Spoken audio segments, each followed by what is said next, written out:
right? Stay the fuck away from women if you're a man watching this video. If I was a man, and I'm not a man, but if I was a man, I wouldn't hire a woman. I wouldn't do it. And I say it all the time, and I say that.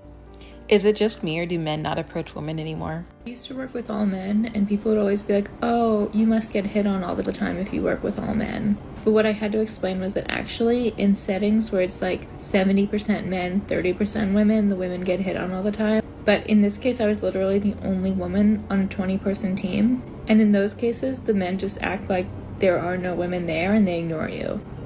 At least that's what I told myself. Men aren't avoiding women at work and in public because they lost interest in human connection. They're avoiding them because the risk-reward calculation on basic interaction has been permanently altered by a cultural and legal environment that treats male initiative as presumptively suspicious. The panic about male withdrawal is arriving exactly on schedule. I hate when I think a man's good looking and then I look at him and then he doesn't approach me. Like, did you not see me just look right at you? Like, that was your sign. Like, that was me shooting my shot. Like, I looked right at you. Like, I looked away pretty quickly. Like, it was kind of one of these, ooh, you know? But, like, that was your sign. The performance gap in a physical trade resulting in termination isn't discrimination. It's the job requiring what the job requires. The outcome isn't about gender. It's about meeting the standard the role demands. That standard doesn't negotiate. Another thing I want to also include when you're working in a corporate or an office job. Another thing I want to include, another indicator, right? Stay the fuck away from women if you're a man watching this video. But you might say, Brennan, bro, I can't help myself. The baddies, the biddies, they're fine, man. I can't resist the temptation. Well, you're gonna have to, because if you don't, your reputation, your life is on the line, because whatever a woman says will be used against you. She will either lie to you, she will twist up words and tell HR, the higher ups, and if the higher ups get involved with that shit, they're gonna take her side, even if that bitch is lying to you, right? Them niggas do not care, because if you're a man in this world, no one gives a fuck about you. They're always gonna pick the women and the children. That's just the sad truth, bruh. So when you're working in a corporate job, please take my advice. Leave the women the fuck alone. Do not talk to them. I don't even care if she likes you, because I'm telling you the truth. If you get involved with them, she's gonna ruin your life. This is my proof that I think that the population is gonna slowly decline, because I am in a room of like 100 men, and not one of them has approached. I just think men this day and age don't want to date. A compliment reported to HR as harassment is the mechanism that produced male workplace withdrawal.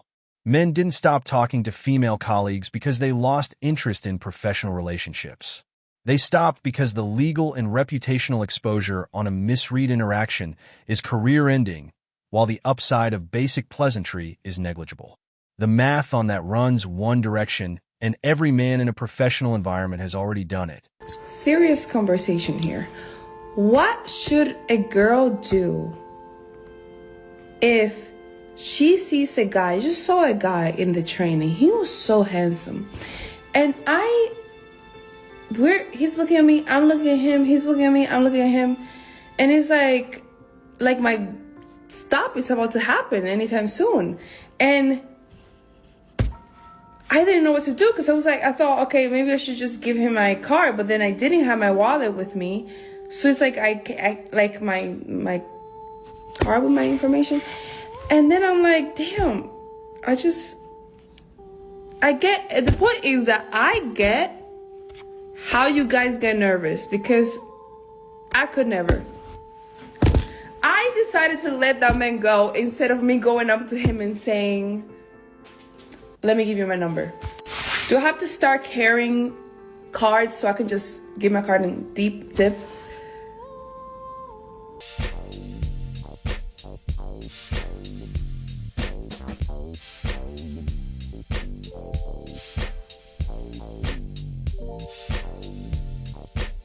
The soap dispenser comparison lands harder than intended. The expectation that things simply work when you want them to, without understanding the mechanism or applying any effort, is a pattern that extends well beyond bathroom fixtures. All right, y'all. Here's a question. Why men don't approach women anymore? Glad you asked. Let's get into it, family.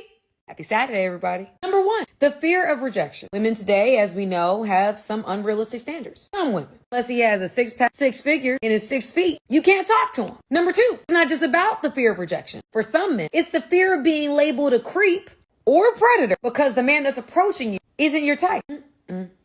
So because he's interested in you, he a creep? Come on now. Number three, online dating, which has made it so men don't have to get rejected in person. Number four, social media. Now you can just run up in somebody's DM. You don't have to have communication skills. I think all this technology and everything has made our communication skills terrible, y'all. Terrible. And last, we've seen how women will reject men in unnecessarily rude ways. It's okay to not be interested, to try to embarrass them. Y'all, we gotta stop.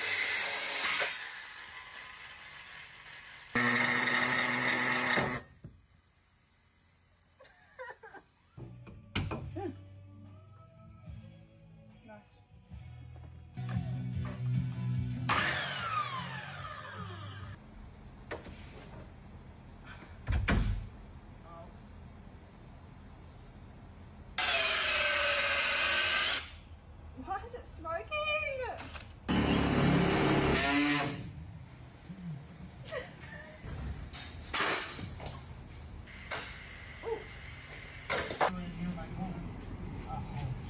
Credit for trying exists in a separate category from credit for succeeding. Effort without any inclination to actually learn the skill is just performance. Call the professional, solve the problem, move on. The effort narrative doesn't fix the underlying issue. The most frustrating thing about men is the fact that they refuse to acknowledge when they are being flirted with. We'll go, "You're so handsome," and they just go. They look so confused to the point where you're like, they obviously want nothing to do with me. That's okay. Won't do that again. And later you find out they liked you the whole time. So, what?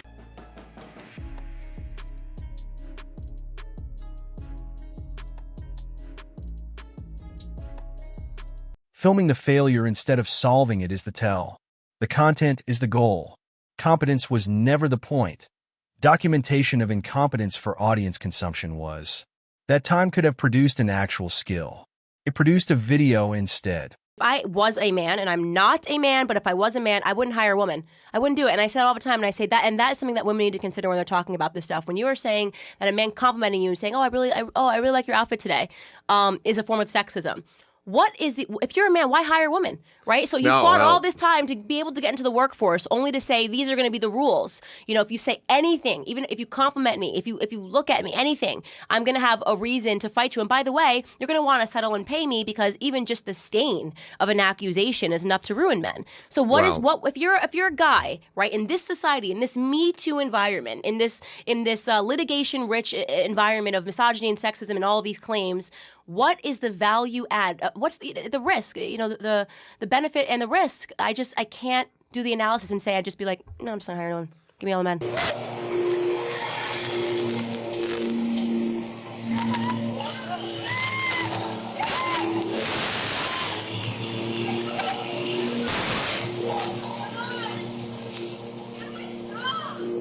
Children operating lawnmowers while adults cannot is a specific kind of competence gap that speaks for itself.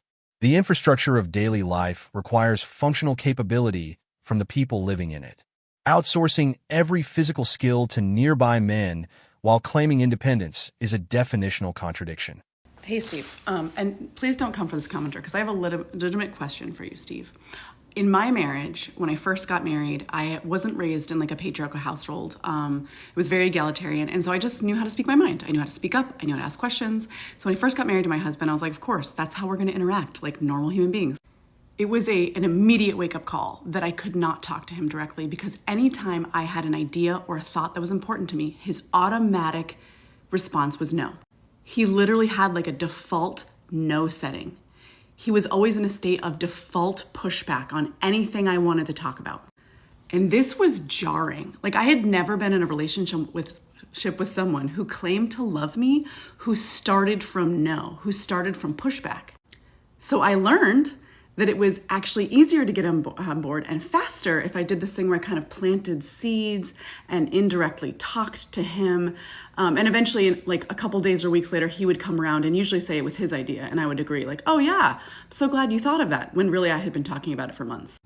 A couple of years go by, and this is exhausting for me to do this, like tiptoe around the issue, make sure he feels comfortable with it, have a million discussions before we take action. Because the truth is, once we started having kids, we needed to take action a lot faster, and I didn't have time to sort of coddle his feelings about it. So I went back to being more direct, and do you know what happened? He claimed I was being mean and aggressive. Anytime I used my most direct and clear language, and just said, we need to do this. This is a real big struggle. I really think we need to make this change. He'd be like, why are you being so aggressive? You're being really cold right now. What's wrong? Is there something off in our relationship? And I went back to this double bind of, if I say it directly, I'm accused of being mean. But if I tiptoe around it, it takes forever. So you tell me, what are women supposed to do with that double bind? This also happens, there are actually studies that show that this happens in corporate and work settings as well. That when the voice of a woman happens in a room, it's much more likely to be negated or turned down or not listened to than the voice of a man. Could it be that men are socialized not to listen to women? The dependency is real and largely invisible until the men maintaining the infrastructure around women's daily lives step back far enough for the gap to become visible.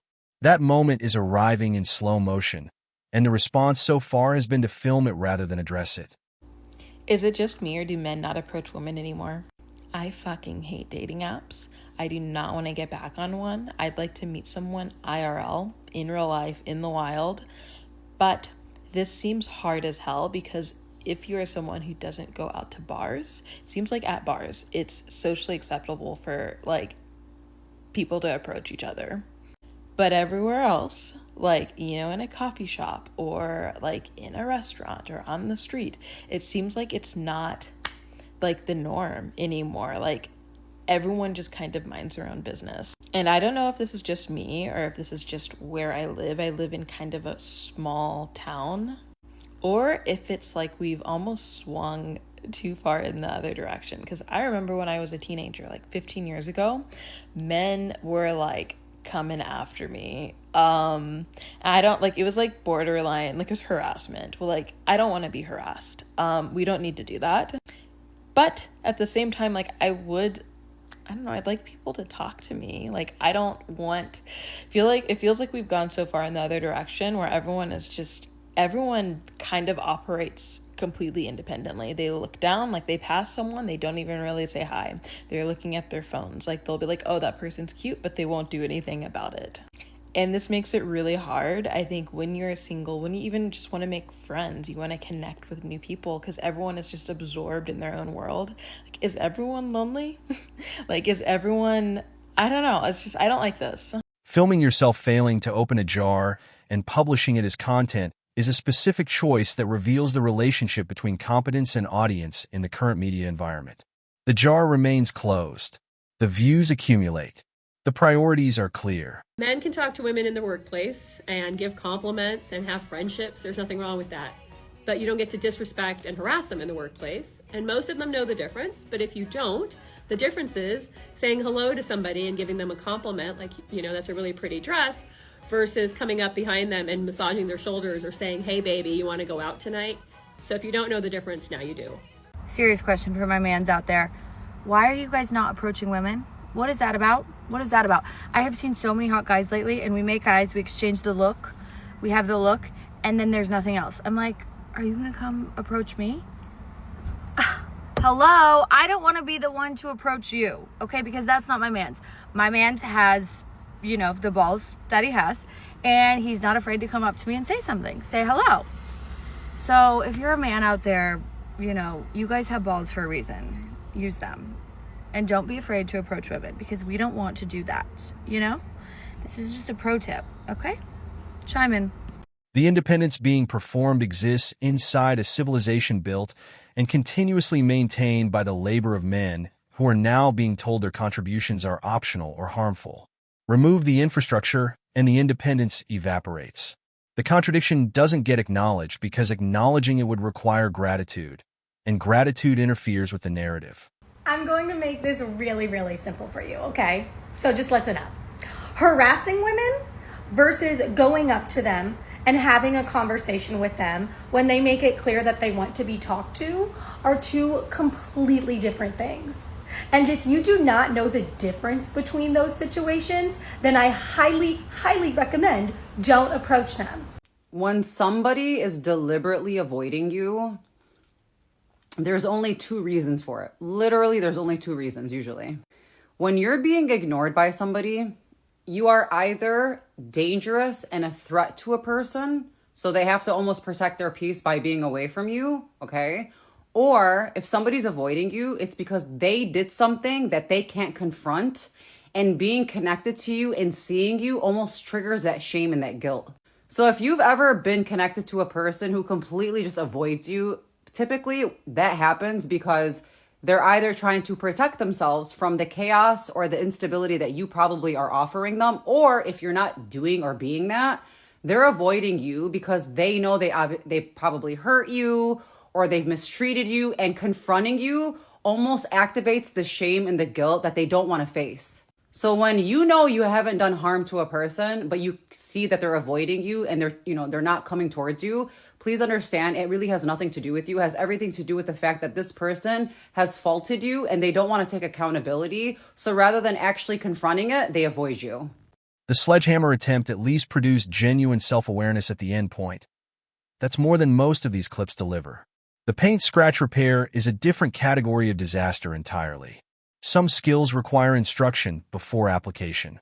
Discovering that mid-execution is expensive. Women are upset that men aren't approaching them in public anymore. Newsflash, ladies, y'all created this problem. Y'all created imaginary boyfriends who don't exist to say, I'm not interested. But because you didn't have the balls to say I'm not interested, you said, I have a boyfriend, and made an excuse. So explain to me how you plan on fixing this problem that you created. Kevin, sweetie, the I have a boyfriend line was not born because we are drama queens. It was born because so many Kevins treated the word no like it was a personal hate crime. Men will hear I am not interested and go, wow, rude. But when they hear I have a boyfriend, suddenly it's, oh, my deepest respects to this imaginary king. And that's not women being dishonest. That's men respecting other men, even ones that don't actually exist, more than the actual human woman standing in front of them. The problem has never been men approaching women. The problem is the tantrum when we don't respond in the way that you think we should. It's the sulking, the insults, the manipulation, the wow, you're not even that hot anymore. It's refusing to walk away with dignity when a woman says no. And about the whole women should have balls, to be honest thing, honey, Kevin, balls are the least qualified symbol of courage. One gentle breeze and it's game over. It actually takes a ridiculous amount of courage to be a woman and say no to a man, especially a man who is already red in the face, yelling into his phone about why women are the problem. You are demonstrating exactly why women feel safer inventing boyfriends than trusting your reaction to the truth. And your video, honestly, I feel visually and emotionally attacked by it. The shouting, the tone, the chest hair out there leading a coup. I don't know if you're trying to fix dating or audition for a villain role in a low-budget action film, but either way, it is a lot. If you really wanted to fix anything, you'd be talking to other men and you'd be saying something like, hey guys, when she says no, that's your cue to exit stage left and not start a monologue. Do better, Kevin. It's really embarrassing. Knowing your limitations and staying in your lane is genuinely the most functional response available and should be said more plainly across this entire conversation. The problem isn't being unable to do everything. It's claiming you don't need anyone while being unable to open a jar. Connection didn't become harder because people stopped wanting it. It became harder because one side of the interaction got converted into a liability while the other retained all the leverage. Men who avoid female colleagues, stop approaching in public, and withdraw from social initiative aren't socially broken. They're responding rationally to an environment that penalizes their participation and rewards their absence. The question of whether people are losing interest or becoming more cautious already has an answer. It's caution. Specifically, the kind learned from watching what happened to the men who weren't cautious enough. Thanks for watching MGTOW Voice. Show us your love by liking, sharing, and subscribing. Support us and help spread awareness for men around the world. We welcome a healthy debate and discussion, so feel free to comment and share your thoughts.